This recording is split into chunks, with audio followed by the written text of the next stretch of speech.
Magandang umaga, kumusta po? Narito po ulit ang update natin para sa lagay ng ating panahon.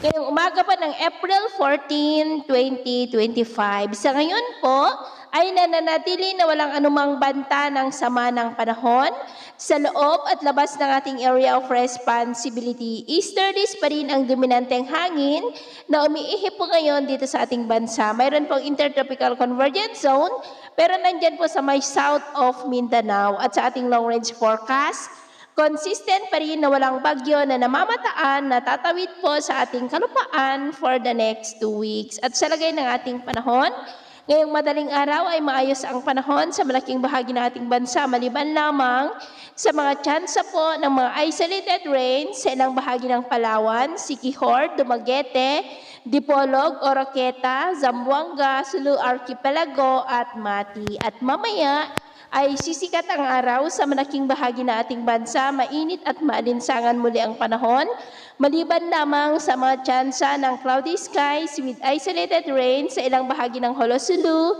Tawi-Tawi at Bislig. At mamayang hapon, maayos pa rin ang panahon sa malaking bahagi ng ating bansa, mainit at maalinsangan pero may tsansa pa rin ng cloudy skies with isolated rain sa ilang bahagi ng Mindanao, Pangasinan, Quezon at Aurora. Kaya kung lalabas tayo sa ating mga tahanan, ugaliin lamang po natin lagi ang magdala ng kahit anong panangga natin sa init ng araw at proteksyon na rin po sa mga biglaang buhos ng ulan.